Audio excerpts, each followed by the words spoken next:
स तन्मयो ह्यमृतैः संस्थो यः सर्वगो भुवनस्यास्य गोप्ता य ईशेष्य जगतो नित्यमेव नान्यो हेतुर्विद्यते सनाय यो ब्रह्माणं विदधाति पूर्वं यो वै वेदांश्च प्रणोति तस्मै तंहदेवं आत्मबुद्धि प्रकाशं मुमुक्षुर्वै शरणमहं प्रपद्ये। स्वामी विवेकानंद जी ने भक्ति के भिन्न भिन्न प्रकार के साधनों का विवेचन अनेकानेक धर्म ग्रंथों और आत्मानुभूति के आधार पर किया है। वे भक्ति के साधन के विषय में बतलाते हैं। भक्ति लाभ के उपायों तथा साधनों के संबंध में भगवान रामानुज वेदांत सूत्रों की टीका करते हुए कहते हैं, भक्ति की प्राप्ति विवेक, विश्रोक यानी दमन, अभ्यास, क्रिया यानी यज्ञादि, कल्याण यानी पवित्रता, अनवसाद यानी बल और अनुद्धर्ष यानी उल्लास के विरोध से होती है। उनके मतानुसार विवेक का अर्थ यह है कि अन्य बातों के साथ ही हमें खाद्याखाद्य का भी विचार रखना चाहिए। उनके मत से खाद्य वस्तु के अशुद्ध होने के 3 कारण होते हैं।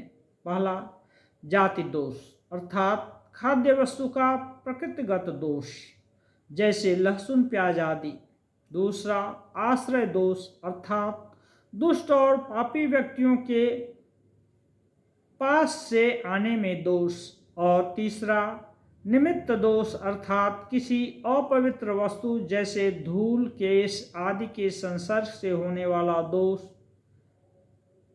श्रुति कहती है, आहार शुद्ध होने से चित्त शुद्ध होता है और चित्त शुद्ध होने से भगवान का निरंतर स्मरण होता है।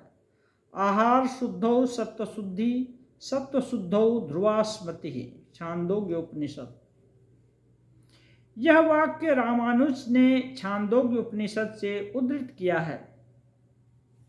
भक्तों के लिए खाद्याखाद्य का यह प्रश्न सदा ही बड़ा महत्वपूर्ण रहा है। यद्यपि अनेक भक्त संप्रदाय के लोगों ने इस विषय में काफी तिल का ताल भी कर दिया है, पर तो भी इसमें एक बहुत बड़ा सत्य है। हमें यह स्मरण रखना चाहिए कि सांख्य दर्शन के मतानुसार सत्व, रज और तम, जिनकी साम्यावस्था प्रकृति है और जिनकी वैषम्यावस्था से यह जगत उत्पन्न होता है, प्रकृति के गुण और उपादान दोनों हैं। अतएव उन्हीं उपादानों से समस्त मानव देह बनी है। इसमें से सत्व पदार्थ की प्रधानता ही आध्यात्मिक प्रगति के लिए सबसे आवश्यक है। हम भोजन के द्वारा अपने शरीर में जिस उपादानों को लेते हैं वे हमारी मानसिक गठन पर विशेष प्रभाव डालते हैं। इसलिए हमें खाद्याखाद्य के विषय में विशेष सावधान रहना चाहिए। यह कह देना आवश्यक है कि अन्य विषयों के सदृश इस संबंध में भी जो कट्टरता शिष्यों द्वारा उपस्थित कर दी जाती है उसका उत्तरदायित्व आचार्यों पर नहीं है। वास्तव में खाद्य के संबंध में यह शुद्ध विचार गौण है। श्री शंकराचार्य अपने उपनिषद भाष्य में इसी बात का दूसरे प्रकार से विवेचन करते हैं। उन्होंने आहार शब्द की, जिसका अर्थ हम बहुधा भोजन लगाते हैं, एक दूसरे ही प्रकार से व्याख्या की है। उनके मतानुसार जो कुछ आहृत हो वही आहार है। शब्दादि विषयों का ज्ञान भोक्ता अर्थात आत्मा के उपयोग के लिए भीतर आहरित होता है। इस विषयानुभूति रूप ज्ञान की शुद्धि को आहार शुद्धि कहते हैं। इसीलिए आहार शुद्धि का अर्थ है आसक्ति, द्वेष और मोह से रहित होकर विषय का ज्ञान प्राप्त करना। अतएव यह ज्ञान या आहार शुद्ध हो जाने से उस व्यक्ति का सत्व पदार्थ अर्थात अंतःकरण शुद्ध हो जाता है और सत्व शुद्धि हो जाने से अनंत पुरुष के यथार्थ स्वरूप का ज्ञान और अविच्छिन्न स्मृति प्राप्त हो जाती है। ये दो व्याख्याएं ऊपर से विरोधी अवश्य प्रतीत होती हैं, परंतु फिर भी दोनों सत्य और आवश्यक हैं। सूक्ष्म शरीर अथवा मन का संयम करना स्थूल शरीर के संयम से निश्चय ही श्रेष्ठ है, परंतु साथ ही साथ सूक्ष्म के लिए स्थूल का भी संयम परमावश्यक है। इसलिए आरंभिक दशा में साधक को आहार संबंधी उन सब विषयों का विशेष रूप से पालन करना चाहिए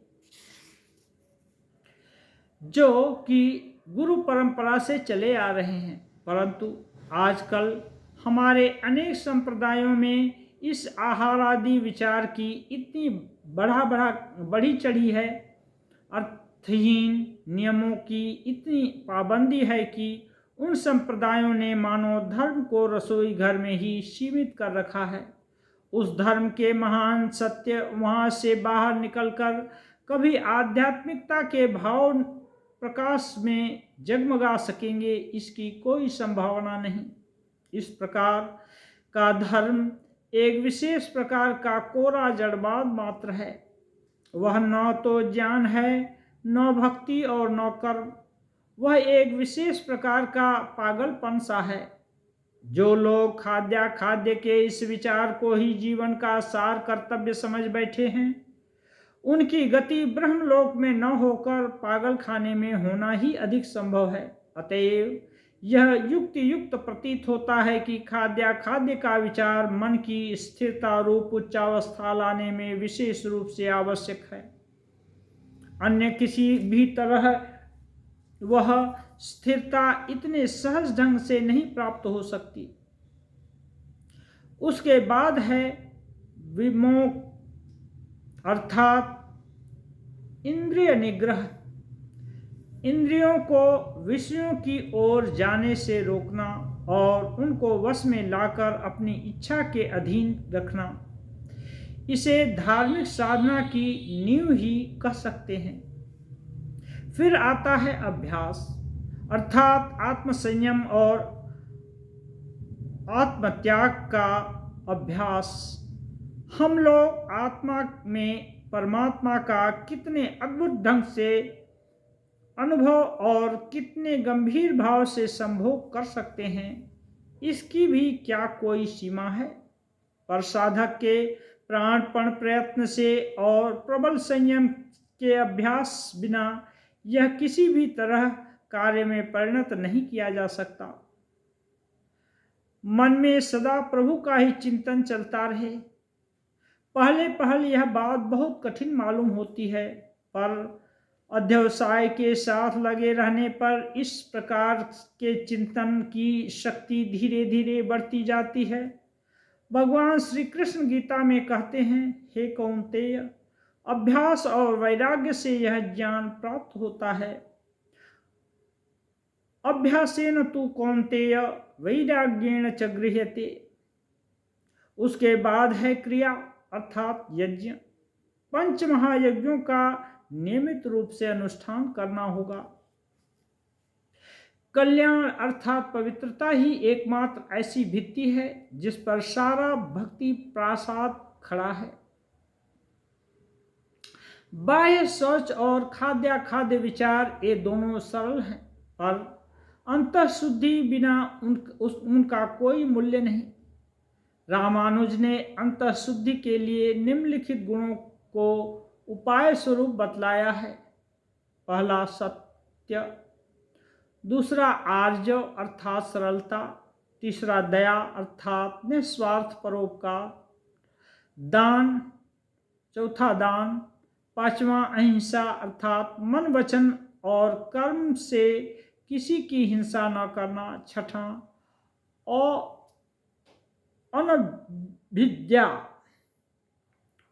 अनविद्या अर्थात परद्रव्य लोभ वृथा चिंतन और दूसरे के द्वारा किए गए अनिष्ट आचरण के निरंतर चिंतन का त्याग, इन गुणों में से अहिंसा विशेष ध्यान देने योग्य है। सब प्राणियों के प्रति अहिंसा का भाव हमारे लिए परमावश्यक है।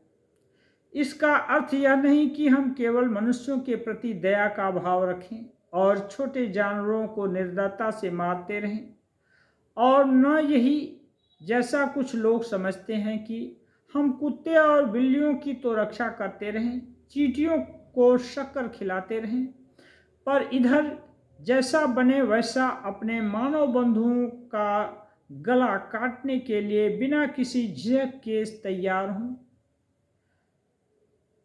यह एक विशेष ध्यान देने योग्य बात है कि संसार में जितने सुंदर सुंदर भाव हैं, यदि देश काल और पात्र का चिंतन न करते हुए आंखें बंद कर उनका अनुष्ठान किया जाए तो वे स्पष्ट रूप से दोष बन जाते हैं। कुछ धार्मिक संप्रदायों के मैले कुचैले साधु इस विचार से कि कहीं उनके शरीर के जुएं आदि मर न जाएं, नहाते तक नहीं, पर उन्हें इस बात का कभी ध्यान भी नहीं आता कि ऐसा करने से वे दूसरों को कितना कष्ट देते हैं और कितनी बीमारियां फैलाते हैं। वे जो भी हों, पर कम से कम वैदिक धर्मावलंबी तो नहीं हैं। अहिंसा की कसौटी है ईर्ष्या का अभाव। कोई व्यक्ति भले ही क्षणिक आवेश में आकर अथवा किसी अंधविश्वास से प्रेरित हो या पुरोहितों के छक्के पंजे में पड़कर कोई भला काम कर डाले अथवा अच्छा खासा दान दे डाले, पर मानव जाति का सच्चा प्रेमी तो वह है जो किसी के प्रति ईर्ष्या का भाव नहीं रखता। बहुधा देखा जाता है कि संसार में जो बड़े मनुष्य कहे जाते हैं, वे अक्सर एक दूसरे के प्रति केवल थोड़े से नाम, कीर्ति या चांदी के टुकड़े के लिए ईर्ष्या करने लगते हैं। जब तक ईर्ष्या का भाव मन में रहता है, तब तक अहिंसा भाव में प्रतिष्ठित होना बहुत दूर की बात है। गाय मांस नहीं खाती और न भेड़ ही, तो क्या वे बहुत बड़े योगी हो गए, अहिंसक हो गए? ऐरा गैरा कोई भी कोई विशेष चीज खाना छोड़ दे सकता है, पर जिस प्रकार घास फूस खाने वाले जानवरों को कोई विशेष उन्नत नहीं कहा जा सकता, उसी प्रकार वह भी कोई खाद्य विशेष त्याग देने से ही ज्ञानी या उन्नत स्वभाव का नहीं हो जाता। जो मनुष्य निर्दयता के साथ विधवाओं और अनाथ बालक बालिकाओं को ठग सकता है और जो थोड़े से धन के लिए जघन्य से जघन्य कृत्य करने में भी नहीं हिचकता, वह तो पशु से भी गया बीता है। फिर चाहे वह घास खाकर ही क्यों न रहता हो, जिसके हृदय में कभी भी किसी के प्रति अनिष्ट विचार तक नहीं आता, जो अपने बड़े से बड़े शत्रु की भी उन्नति पर आनंद मनाता है, वही वास्तव में भक्त है, वही योगी है और वही सबका गुरु है। फिर भले ही वह प्रतिदिन सूकर मांस ही क्यों न खाता हो। अतएव हमें इस बात का सदैव ध्यान रखना चाहिए कि खाद्य बाह्य क्रियाएं आंतरिक शुद्धि के लिए सहायक मात्र हैं। जब बाह्य कर्मों के साधन में छोटी छोटी बातों का पालन करना संभव न हो, तो उस समय केवल अंतः शौच का अवलंबन करना श्रेयस्कर है। पर धिक्कार है उस व्यक्ति को, धिक्कार है उस राष्ट्र को जो धर्म के सार को तो भूल जाता है और अभ्यासवश बाह्य अनुष्ठानों को ही कसकर पकड़े रहता है तथा उन्हें किसी तरह छोड़ता ही नहीं। इन बाह्य अनुष्ठानों की उपयोगिता बस वहीं तक है जब तक वे आध्यात्मिक जीवन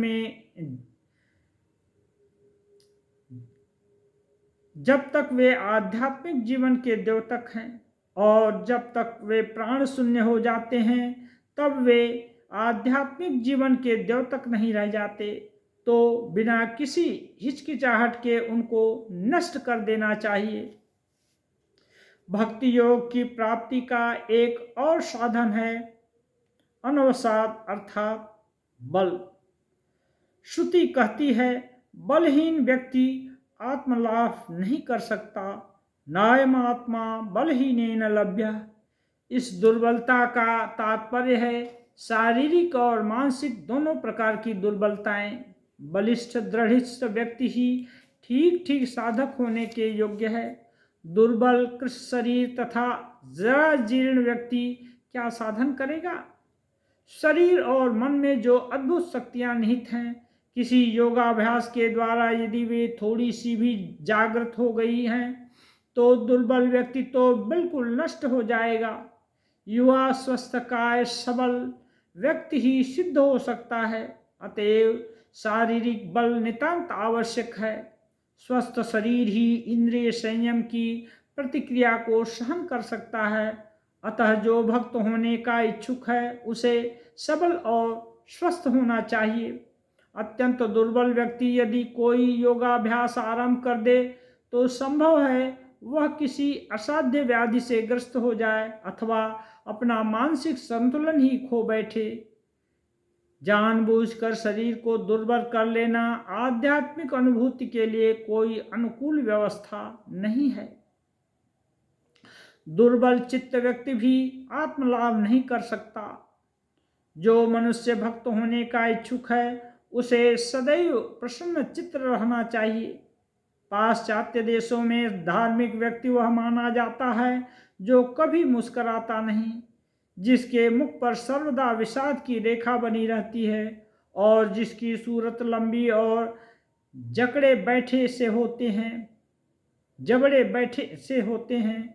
ऐसे कृष्ण शरीर और लंबी सूरत वाले लोग तो किसी हकीम की देखभाल की चीजें हैं, वे योगी नहीं हैं।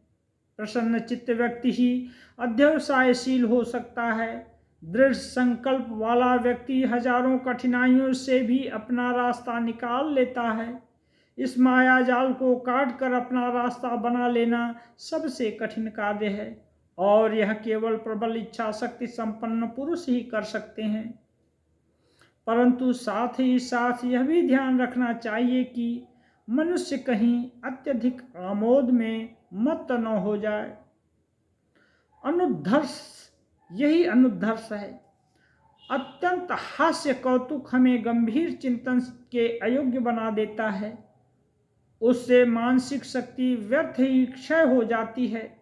इच्छा शक्ति जितनी दृढ़ होगी मनुष्य विभिन्न भावों के उतना ही कम वशीभूत होगा। अत्यधिक आमोद उतना ही बुरा है जितना गंभीर उदासी का भाव। जब मन सामंजस्यपूर्ण स्थिर और शांत रहता है तभी सब प्रकार की आध्यात्मिक अनुभूति संभव होती है। इन्हीं सब साधनों द्वारा क्रमशः ईश्वर भक्ति का उदय होता है।